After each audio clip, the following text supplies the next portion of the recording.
Mon âme élève le Seigneur. Exulte, car il a fait des merveilles dans ta vie. Il t'a sauvé de la boue, il t'a racheté.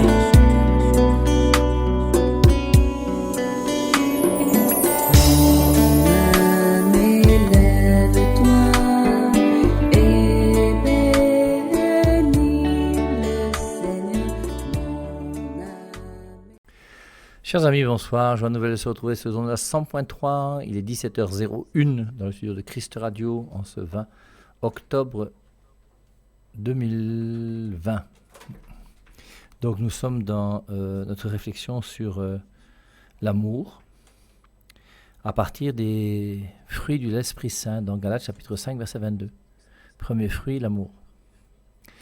Et nous allons réfléchir aujourd'hui sur l'amour au sens même humain. Je vous rappelle qu'il y a le Cantique des Cantiques, et dans le Cantique des Cantiques, on parle d'une manière claire et nette, je pense que tout le monde est d'accord, on fait allusion à un amour humain entre un homme et une femme, et ça fait partie des Saintes Écritures. C'est un livre inspiré par Dieu.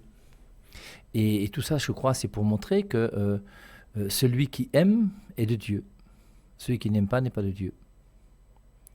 Il faut relire la première épître de Jean. La première épître de Jean, je vous rappelle, c'est la grande épître ou bien le grand livre de la Bible sur l'amour et sur la charité. Il y a l'hymne de la charité dans 1 Corinthiens chapitre 13, bien sûr, qui est très intéressant. Mais il y a la première épître de Jean aussi, avec ces 5 chapitres qui sont très très intéressants sur l'amour. Pour comprendre qu'est-ce que c'est que l'amour et que c'est Dieu qui nous a aimés le premier et que nous devons aimer nos frères comme il nous a aimés. Lui, il est mort pour nous, nous devons être capables de mourir pour nos frères. Et c'est important donc de comprendre que cette charité est quelque chose qui doit être vécu. Et on avait vu ce matin que, de même qu'il y a une éducation à la vie et à l'amour dans les lycées et collèges par rapport aux jeunes, pour essayer de leur apprendre ce que c'est que la vie et ce que c'est que l'amour, et la vie, forcément, l'éducation à la vie, c'est pas seulement ta propre vie à toi, c'est le fait de te donner la vie aussi. Et c'est pour ça que c'est lié aussi à l'amour, parce que c'est dans l'amour qu'on donne la vie. Et donc, c'est important donc, qu'on puisse essayer de réfléchir ensemble et essayer de comprendre ce que c'est que aimer. Qu'est-ce que c'est que aimer ? Qu'est-ce que c'est que vivre une amitié avec quelqu'un ? Et si sur cette terre, moi qui ai 59 ans aujourd'hui, je peux vous dire que j'ai eu 5 amis qui sont sérieux, valables, fidèles, c'est beaucoup. Il y a des gens qui dans toute leur vie, jusqu'au jour de leur mort, n'auront jamais eu un ami dans leur vie. Même ton époux ou ton épouse peut ne pas être ton ami. Et c'est quand même terrible, hein ? Alors maintenant, c'est vrai que les vraies amitiés, les vrais amis ne sont pas nombreux. On les compte sur les doigts d'une main. Mais c'est des gens que tu peux appeler à n'importe quelle heure du jour de la nuit, qui vont t'aider dans des situations quelles qu'elles soient, qui vont te comprendre, qui seront là pour te défendre, et pour t'aider, pour t'aimer, pour t'encadrer. Moi, je ne sais pas comment il faut dire. Mais ces vrais gens-là sont peu nombreux. Il y a beaucoup de gens qui sont des hypocrites. Il y a beaucoup d'amitiés hypocrites sur cette terre. Les politiciens ne sont que dans l'hypocrisie. Ils saluent sans arrêt à droite à gauche. Ils donnent des poignées de main qui durent 5 minutes parce qu'il faut qu'il y ait beaucoup de photos qui soient prises. Le jour où je deviens président de la République, moi, quand je te salue, vous prenez des photos. Si après t'avoir salué, tu n'as pas pris de photos, tant pis pour toi. Et tu rentres avec ton appareil sans photo. Je vais commencer à poser pour prendre une photo avec quelqu'un parce que je salue quelqu'un. Ça n'a pas de sens. Moi, je vis ma vie. Et en vivant ma vie, je te salue. Maintenant que je te salue, si tu as le temps de prendre la photo, tant mieux. Si tu n'as pas le temps, tant pis. Ça n'a pas de sens de poser pour saluer quelqu'un. Moi, je ne comprends pas ça, moi. C'est des choses que je ne comprends pas. Alors, il faut qu'on réfléchisse sur l'amour. Alors, on a essayé de voir ce matin que l'amour va commencer premièrement avec la famille. Et un enfant, dès sa conception, à mon avis, pour moi, je pense, a besoin d'un milieu. Il y a un milieu de vie, un milieu vital. Dieu n'a pas créé l'homme le premier jour. Dieu a créé l'homme le 6e jour. Pourquoi ? Parce qu'il a fallu qu'il mette la lumière, parce qu'il a fallu qu'il mette la terre, parce qu'il a fallu qu'il mette le soleil. Il a fallu qu'il mette la terre à une distance du soleil qui permette à l'homme de vivre, pour qu'on ne soit pas brûlé si on est trop proche du soleil, et qu'on ne soit pas glacé si on est trop loin du soleil. Il a fallu que Dieu prépare l'air que nous respirons, nos poumons et tout le reste. Et il faut un milieu, il y a un milieu de vie. Et ce milieu de vie, Dieu l'a préparé pendant les 5 jours qu'il a créé, et puis le 6e jour, il a créé l'homme et la femme. L'enfant a besoin d'un milieu de vie. 2 hommes, 2 femmes qui adoptent un enfant, moi, ça me pose question. Et je veux bien qu'on me dise que c'est idiot et bête d'être hétérosexuel ou de penser que l'hétérosexualité est mieux que l'homosexualité, mais je reste sur ma position. Et si les gens de LGBT veulent me porter plainte, ben qu'ils me portent plainte, il n'y a pas de souci, non, on n'a pas peur. Hein. Mais c'est pas normal qu'un pays rationnel, qui réfléchit, qui pense, qui a un peu d'intelligence dans sa tête, puisse mettre l'homosexualité et l'hétérosexualité au même niveau. Ça n'a pas de sens. Et il faut se plaindre contre ça, et c'est normal qu'il y ait des gens qui se plaignent contre ça. Et moi, je fais partie des gens qui se plaignent. Maintenant, que quelqu'un veut être homosexuel, moi, c'est pas mon problème, c'est ta vie. Hein, si tu veux vivre ta vie avec un animal, moi, c'est pas mon problème. Tu fais ce que tu veux. Si tu veux vivre ta vie en forêt ou partout, fais ce que tu veux. Tu fais ce que tu veux, il n'y a pas de souci. Mais je ne peux pas donner comme principe moral, national, d'autoriser des choses qui sont quand même qui sont pénibles. Ce qui fait une nation, c'est un peuple. Pour qu'il y ait un peuple, qu'est-ce qu'il faut? Il faut qu'il y ait un papa, une maman et un enfant. Alors, j'en profite, je répète ça parce que je sais qu'il y a des gens qui vont m'écouter en France et ailleurs. Parce que moi, ici au Cameroun, j'ai pas de souci. Ici au Cameroun, tout le monde sait qu'une famille, c'est un père, une mère et des enfants. Hein. Ça, il n'y a pas de problème. D'ailleurs, en France, on le savait aussi il y a 50 ans, il y a 100 ans, il y a 200 ans, il y a 2000 ans. Ça, tout le monde le savait. Maintenant, on devient plus intelligent que les intelligents, on devient avec une pensée unique bizarre et on est obligé de réfléchir sur des choses et de justifier des choses complètement injustifiables. Et donc, c'est pour ça que c'est normal, vous voyez, on a vu ce matin que tu puisses avoir une amitié avec un homme. Moi, j'ai un ami homme ici au Cameroun que j'aime beaucoup. Quand dans mon entourage, je dis que voici mon ami qui va venir, tout le monde sait qui c'est. Pareil pour à mes filles. J'ai une amie fille qui est là, quand je parle de elle, tout le monde sait de qui je parle. Et il n'y a pas de souci, et c'est normal qu'on puisse avoir des amis garçons ou des amis filles dans la vie. Vivre une amitié avec des garçons ou une amitié avec des filles, c'est pas mauvais. Aristote a dit que l'amitié la plus grande sur la terre, c'est l'amitié des contemplatifs. Et je peux très bien être heureux de pouvoir rencontrer une personne avec qui je discute, je dialogue, on réfléchit sur des mêmes choses. Mais c'est très intéressant, c'est bien. Maintenant, je vous dis que l'amitié n'est pas sexuée. Ce qui est sexué, c'est l'incarnation de l'amitié qui implique le don des corps. Tant que dans l'amitié, c'est uniquement des esprits qui sont associés l'un à l'autre, qui communiquent l'un à l'autre, mais il n'y a pas de souci. Et dans la communication spirituelle d'amitié entre deux êtres humains, eh bien, dans l'amour spirituel, et l'amour spirituel est quelque chose qui est universel, qui dépasse le corps, qui dépasse le temps, qui dépasse tout. Par contre, dès qu'il y a l'incarnation du côté du corps, et qu'à travers du corps, il y a des jeux sensuels et des jeux sexuels, du côté sexuel, il y a un corps féminin et un corps masculin. Moi, j'y peux rien. Et c'est pour ça donc c'est important de comprendre d'abord ce que c'est que l'amitié. Et l'amitié, c'est quelque chose que je vis avec une personne qui est mon ami, et je suis son ami. Et je vous dis, des amis, on en a très peu sur la Terre.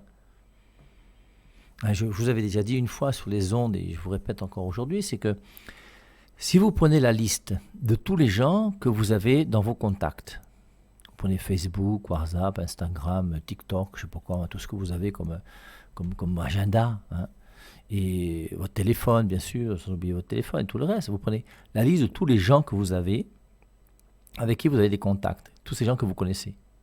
Eh bien, ces gens, vous les mettrez dans 3 catégories d'amis. Tout être humain sur Terre a 3 catégories d'amis. Il y a une première catégorie qui sont des amis qu'on appelle les amis de plaisir. Il y a une deuxième catégorie qu'on appelle des amis qui sont des amis utilitaires. Et troisième catégorie sont les amis qu'on appelle les amis parfaits. Et chacun d'entre nous, dans notre vie, reconnaissons que nous avons autour de nous des amis qui sont des amis de plaisir, d'autres qui sont des amis utilitaires, d'autres qui sont des amis parfaits. Alors les amis de plaisir, c'est pas uniquement sexuel ou sensuel. Hein. Les amis de plaisir, c'est une personne avec qui je me plais. Ça me fait plaisir qu'on aille au restaurant ensemble, on discute de tout, de rien. Quand je suis avec toi, ça me plaît. Moi, mes amis de plaisir, j'ai des amis de plaisir un peu partout, moi, dans tout le Cameroun. Mes premiers amis de plaisir, c'est les amis avec qui je joue au tennis. Quand je vais à Berthois, j'ai 1 ou 2 numéros de téléphone de personnes avec qui je peux jouer au tennis à Berthois. Pareil à Bafoussam, pareil à Tchang, pareil à à Yaoundé, à Douala, enfin à Kribi, un peu partout, quoi. Et donc, ces amis avec qui je joue au tennis, ce sont des amis de plaisir. C'est pour le plaisir du tennis que j'ai ton numéro de téléphone. Et le jour où j'arrive et qu'on joue au tennis ensemble, je suis content. À la fin, je te paye une bière et puis terminé, on se sépare, c'est fini. Tu es un ami de tennis. Et quand je joue au tennis, je m'épanouis, ça me fait du bien. Alors, il faut que ceux qui jouent avec moi au tennis ne soient pas trop forts, comme je vous disais l'autre jour, et puis c'est tout. Ouais, vous avez les amis du 2-0. Il y a des gens que vous rencontrez uniquement au 2-0. Et si ce n'était pas le 2-0 pour jouer au foot, vous ne vous connaîtriez même pas, vous ne sauriez même pas que vous êtes ensemble. Et nous avons tous des amis qui sont des amis de plaisir. Alors ça peut être des amis de bar. Je n'aime pas boire ma bière seule. Donc comme je n'aime pas bien boire ma bière seule, j'appelle un ami, je lui dis, Gaga, tu es où? Il dit, ok, on boit une, tu me donnes une, je te donne une, et puis c'est fini. Donc les amis de plaisir sont les amis qui sont là pour mon plaisir à moi. Tu es là et tu m'épanouis, ça me fait plaisir d'être avec toi parce que tu plaisantes, tu as de l'humour, tu es gentil, tu dis des choses intéressantes, donc pour mon plaisir, voilà. Donc on a tous des amis de plaisir. Ensuite, des amis qui sont des amis utilitaires. Le jour où tu rencontres quelqu'un qui vient te voir, oui mon père j'ai un problème, hein, vous faites quoi dans la vie? Je suis docteur, je suis médecin, bah, tu prends son numéro de téléphone. Et puis le jour où tu as un petit migraine ou un problème de santé, tu dis écoute docteur, comme tu vois, moi j'ai tel problème, qu'est-ce que tu penses? Alors il te fait une ordonnance par oral et puis tu dis achète tel remède, tu essaies de voir si après 2 jours ça va pas, tu me rappelles. Ça peut être un général, ça peut être un ministre, ça peut être Paul Biya. Si on pouvait donner le numéro de téléphone de Paul Biya à l'un ou l'autre d'entre vous, je suis sûr que vous alliez prendre sans discuter. Et les amis utilitaires sont des amis, on sait, ils nous sont utiles. Le jour où j'ai un problème, je peux l'appeler et je sais qu'il va résoudre mes problèmes. Un jour, je me souviens, j'étais avec mon ami Abou Bakar, le musulman avec qui je marche beaucoup, non, qui est mon ami. On est partis ensemble et puis on était partis. C'est lui qui me demandait d'aller dire bonjour au commissaire qui était à Ansam, là, quelque part. Puis on est entré dans son bureau et quand on est entré dans son bureau pour le saluer, c'est quelqu'un qui était à Djamboutou. Alors Djamboutou, c'est une paroisse de Garoua. J'avais fait une semaine d'évaluation à Djamboutou et il était là. Et il m'a salué, il m'a dit « Ah, mon père, comment? C'est un plaisir pour moi, ça va? Oui, j'étais à Djamboutou, on était ensemble, etc. » Il m'a donné son numéro de téléphone personnel. Mais qu'est-ce que tu fais? Tu jettes pas la poubelle, tu mets et tu enregistres dans ton téléphone. Et si après tu as un béret qui te dérange dans la région de Nsam, quelque part, ben, tu appelles le commissaire, tu dis « Écoute, commissaire, comme tu vois, j'ai un petit problème avec un de tes éléments, là, comment est-ce qu'on peut faire ?» Il va régler ton problème rapidement. Amitié utilitaire. Ça m'est utile d'avoir le numéro de téléphone de telle personne parce que un jour, on avait même un ministre de Paul Biya qui faisait une fête chez lui, il y avait peut-être 400 invités. Et pendant la fête, il y a eu remaniement ministériel. Et 300 invités ont quitté sa maison à l'instant même. Ils sont sortis de chez le ministre sortant en prenant tous la direction entrée chez le ministre entrant. Et on sait pourquoi. C'est parce que l'important, c'était quoi? Qu'ils aient la signature du ministre, qu'ils soient bien vus par le ministre, parce que il y avait des marchés, il y avait ci, il y avait ça, je sais pas. En tout cas, on se comprend, non? Et donc après, il fallu qu'il aille saluer le nouveau ministre, parce que c'est lui qui a sa signature, et c'est important que le dossier puisse continuer à être suivi avec le changement de ministre qu'il y a en fonction. Et donc forcément, parmi nos amis, nous avons des amitiés qui sont des amitiés de plaisir, amitiés utilitaires, tous ces gens, ces numéros de téléphone qu'on a, parce que ça peut nous être utile. Ça peut être utile pour que mon enfant ait un travail, d'avoir le numéro de téléphone de telle personne. Et puis ensuite, il y a une autre amitié, c'est l'amitié parfaite. Et l'amitié parfaite, c'est la véritable amitié. C'est une amitié dans laquelle je cherche le bonheur de la personne que j'aime. Quand tu aimes quelqu'un, tu cherches le bonheur de cette personne. Et dans une amitié vraie, je cherche le bonheur de mon ami. Quand dans une amitié, tu cherches à utiliser ton ami pour toi, c'est une amitié très égoïste, qui est utilitaire. Et c'est pour ça qu'il faut que chacun d'entre nous soyons capables de discerner autour de nous quels sont les amis que nous avons. Et à partir du moment où toi-même tu es quelqu'un d'important et que tu embauches des gens autour de toi, ben, il faut embaucher des gens qui puissent être aussi quelque part un petit peu des rebelles, qui sont capables de te dire de temps en temps ce qu'ils pensent et te montrer qu'ils ne sont pas d'accord avec toi. Le flatteur vit aux dépens de celui qui l'écoute. Cette leçon vaut bien un fromage, sans doute, Ça nous rappelle La Fontaine, le corbeau et le renard. Et le flatteur vit aux dépens. Il y a plein de gens qui sont autour de vous parce qu'ils sont là pour vous flatter, pour vous faire croire que vous êtes des gens bien, que tout ce que vous faites est magnifique, parce que la seule chose qu'ils veulent, c'est un intérêt sur vous. Et c'est pour ça qu'il ne faut pas s'encadrer uniquement de personnes qui disent uniquement du bien de vous. Il faut s'encadrer de personnes justes et honnêtes et vraies, qui sont capables de vous dire que dans telle situation, je ne suis pas d'accord avec toi. L'autre jour, tu as posé tel ou tel acte, moi je regrette, mais je ne peux pas accepter une chose pareille. L'acte que tu as posé m'a déçu. Et c'est ça qui va permettre de discerner dans une amitié pour savoir si l'amitié qu'on a est une amitié qui est vraie ou pas. Il ne peut pas y avoir d'amitié vraie dans l'hypocrisie. Aucun hypocrite ne peut savoir ce que c'est que l'amitié vraie. C'est impossible. Parce que dans l'hypocrisie, justement, tu cherches ton intérêt, tu flattes l'autre, tu es prêt à dire du mal dans son dos alors que tu dis du bien devant lui. Et forcément, il ne peut pas y avoir d'amitié vraie dans l'hypocrisie, c'est impossible. Et donc, dans l'amitié utilitaire, je t'utilise. J'utilise parce que c'est important pour moi, parce que grâce à ta relation, je peux avoir telle chose. Comme tu es douanier, j'ai un conteneur qui arrive bientôt, donc je deviens ton ami, on s'arrange un peu, et puis on essaie de voir, parce que le conteneur qui arrive, comment tu fais pour que je puisse avoir quelques économies sur les douanes et le reste, et que tu puisses s'en occuper. Par exemple, on peut prendre d'autres exemples. En tout cas, je pense que nous tous, on comprend ce que veut dire une amitié utilitaire. Et ensuite, il y a l'amitié parfaite. Et l'amitié parfaite, c'est une amitié, j'ai une amitié avec une personne, et cette personne... Je ne suis pas là premièrement pour mon plaisir. Je ne suis pas là premièrement parce que ça m'est utile. Je suis là parce que tu es quelqu'un que j'aime bien, j'aime ta manière de faire, ta manière de réfléchir, de penser, ta manière de vivre, ta simplicité. Et on a beaucoup de points en commun et on est heureux de se retrouver ensemble, on est heureux de pouvoir voyager ensemble, même pourquoi pas, ou d'aller au restaurant ensemble.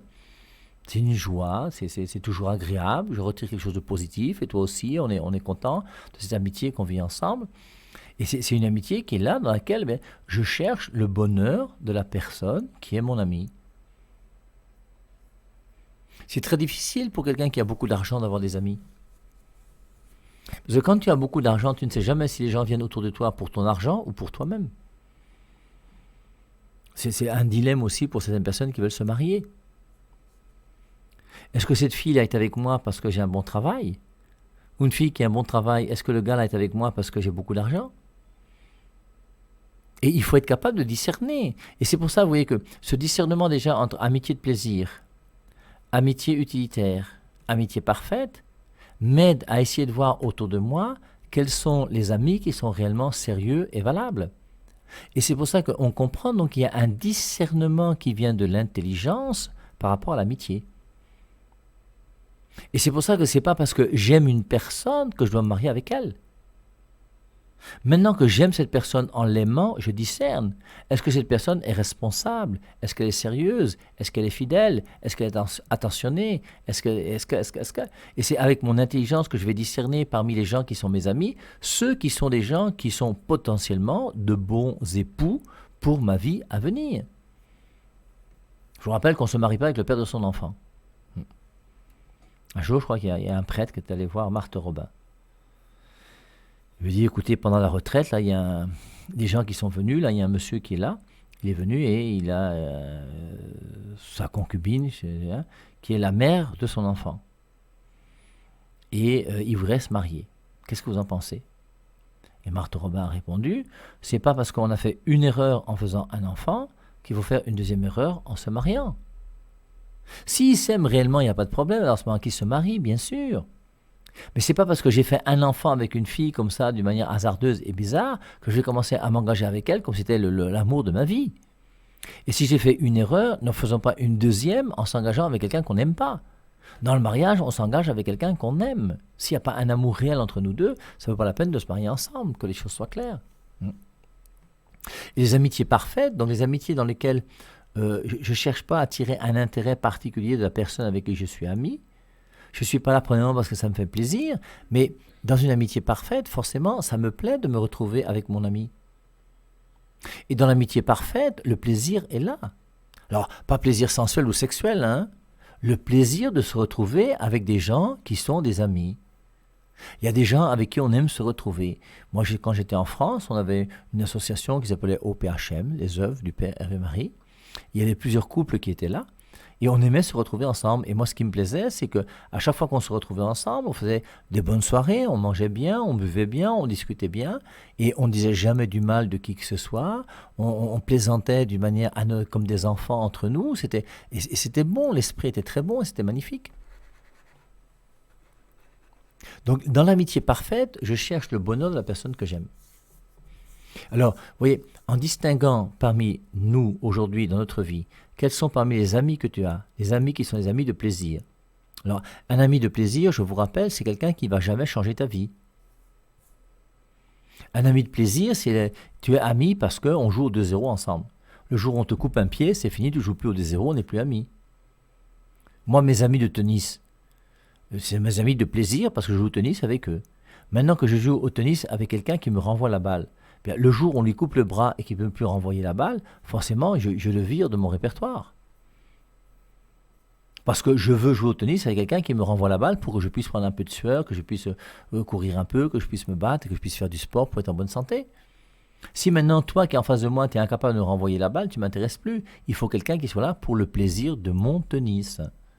Et l'ami de plaisir est quelqu'un qui ne va jamais changer ta vie. Un ami de plaisir ne va jamais orienter votre vie, il ne va jamais réfléchir avec vous, il ne va jamais te faire changer quoi que ce soit. Mais c'est exactement la même chose avec Dieu. Hein. Vous avez des gens qui vous disent « Mon père, moi, je vais à la messe quand ça me plaît. Je vais à la messe à Noël et à Pâques. Ça me plaît d'aller à la messe à Noël et à Pâques. Je prie quand ça me plaît. » Donc quand ça te plaît, tu t'occupes de Dieu. Quand ça ne te plaît pas, tu l'envoies balader. Et forcément, Dieu ne peut pas être d'accord avec une situation comme celle-ci. Dieu n'est pas ton ami de plaisir. Et si vous rencontrez quelqu'un un jour dans votre vie qui vous dit « Moi, je vais à la messe quand ça me plaît et je prie quand ça me plaît », il va me lui dire « Écoute, à partir d'aujourd'hui, ce qui serait bien, c'est que ça ne te plaise plus d'aller à la messe et abandonne Dieu une fois. » Dieu n'est pas ton ami de plaisir. Dieu n'est pas la serpillière sur laquelle tu essuies tes chaussures. Dieu, c'est le Créateur. Et lorsque tu relativises Dieu à un ami de plaisir, je vais à la messe quand ça me plaît, forcément, tu ne te convertiras jamais. Un ami de plaisir ne peut pas convertir quelqu'un. L'amitié utilitaire, c'est la même chose. Et la plupart d'entre nous, nous avons choisi Jésus-Christ comme ami utilitaire. Quand je prie, Dieu, donne-moi la santé. C'est utile. Dieu, donne-moi l'argent, donne-moi le travail, donne-moi le salaire, donne-moi le mari, donne-moi l'enfant, donne-moi la famille, donne-moi. Et la plupart d'entre nous, Jésus-Christ, très souvent, pour nous, est un ami utilitaire. Et pour ceux d'entre nous qui ont Jésus-Christ comme ami parfait, et je vous en félicite, et c'est pas facile, mais il faut continuer, c'est important, c'est dans l'amitié parfaite, je cherche le bonheur de la personne que j'aime. En te levant le matin quand tu mets tes genoux à terre, est-ce que tu dis à Dieu, Dieu, donne-moi tout au long de cette journée de faire que je puisse te rendre heureux. Dans l'amitié parfaite, je cherche le bonheur de la personne que j'aime. C'est ce que Marie dira à l'Annonciation. Je suis la servante du Seigneur, qu'il me soit fait selon ta parole. Marie n'a pas dit donne-moi un mari, donne-moi l'enfant, donne-moi l'argent, donne-moi le salaire. Et Marie a dit qu'il me soit fait selon ta parole. Jésus-Christ à Gethsémani a dit à son Père que cette coupe s'éloigne de moi, non pas ma volonté, mais ta volonté. Et dans l'amitié parfaite, je cherche la volonté de Dieu. Et la vraie question que nous devons nous poser, nous comme chrétiens, nous sommes comme dans Galates chapitre 5, verset 22, les fruits de l'Esprit Saint.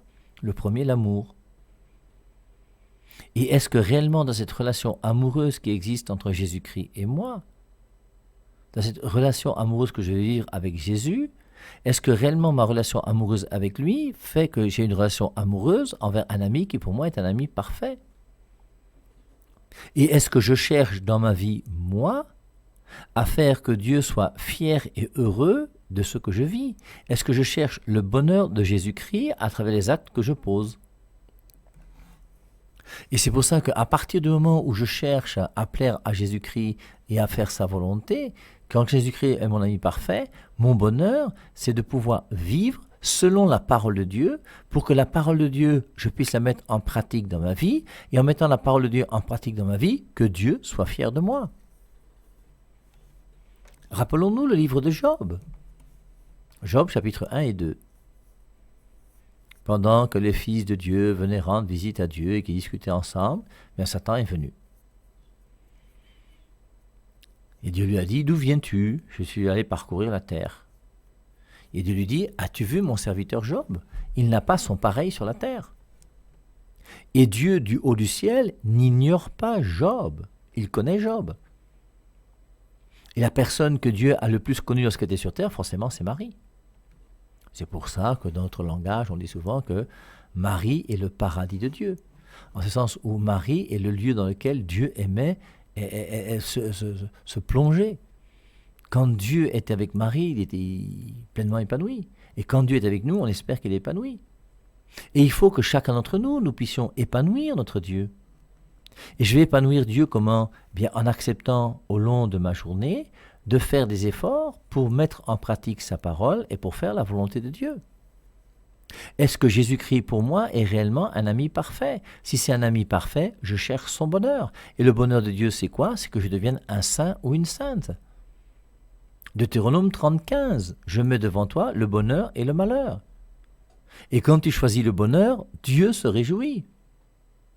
Je mets devant toi le bonheur et le malheur, la vie et la mort, la bénédiction et la malédiction. Choisis le bonheur, choisis la vie, choisis la bénédiction, et Dieu sera fier de toi. Et il faut que chacun d'entre nous, dans notre journée, nous posions des actes à travers lesquels nous faisons que du haut du ciel, Dieu soit fier d'avoir un serviteur comme nous sur cette terre. C'est important, hein ? Et nous devons comprendre que chacun d'entre nous, la seule chose que nous devons chercher, c'est à faire la volonté de Dieu. C'est pour ça que quand on voit Galates chapitre 5, verset 22, vous voyez, premier fruit de l'Esprit Saint, l'amour, la joie, la paix, tout ça. Mais revenons, Genèse chapitre 21, verset 15. Dieu dit à Pierre, m'aimes-tu ? Une fois. Puis une deuxième fois, m'aimes-tu ? Puis une troisième fois, m'aimes-tu ? Et Dieu te dit à toi aussi ce soir, m'aimes-tu ? Même moi, Père et Marie, Dieu me dit, m'aimes-tu ? Et est-ce que réellement dans ma vie, je fais un effort pour vraiment aimer Dieu de tout mon cœur, de toute mon âme et de toutes mes forces ? Est-ce que je cherche de temps en temps mon propre bonheur en mettant Dieu de côté ? Et c'est important que chacun d'entre nous puissions nous poser la question. Et voir que par rapport aux amitiés que nous avons à vivre sur cette terre, dans ces amitiés, il y a l'amitié qui va aboutir à un mariage avec un homme et une femme qui s'aiment, qui vont se donner l'un l'autre à travers leur corps. Mais avant ça, il y a d'abord une amitié. Et c'est parmi les amis que j'ai que je vais choisir mon fiancé ou ma fiancée. Le fiancé ou la fiancée qui va devenir ton mari ou ta femme, ton époux ou ton épouse, c'est d'abord un ami. Et on n'a pas d'amis à l'école primaire, c'est pour ça qu'il n'y a pas de mariage en CM2. Alors maintenant, j'en profite aussi pour dire aux lycéens et collégiens, s'il y en a qui m'écoutent, que vous, lycéens et collégiens, on ne se marie pas en terminale. Et vous qui commencez à avoir des relations sexuelles à partir de la classe de seconde ou je ne sais pas quoi, vous amusez, vous êtes des idiots et des idiotes, il faut qu'on vous le dise. La virginité jusqu'au jour du mariage, c'est ce qui est recommandé par Dieu à tout être humain normal sur la terre. Et à partir du moment où je suis chrétien, je comprends que la virginité, ce n'est pas facultatif. Et la virginité jusqu'au jour du mariage, c'est la meilleure manière de préparer son mariage. Et je vais préparer mon mariage avec qui ? Avec quelqu'un qui sera d'abord mon ami. Et il faut que je discerne parmi les gens qui sont mes amis aujourd'hui, quels sont ceux qui sont des amis de plaisir, quels sont ceux qui sont des amis utilitaires, quels sont ceux qui sont des amis parfaits. Et c'est parmi les amis parfaits que je trouverai quelqu'un avec qui je vais essayer de faire ma vie de couple demain, qui deviendra mon époux ou mon épouse. Mon âme élève le Seigneur. Exulte, car il a fait des merveilles dans ta vie. Il t'a sauvé de la boue et t'a racheté.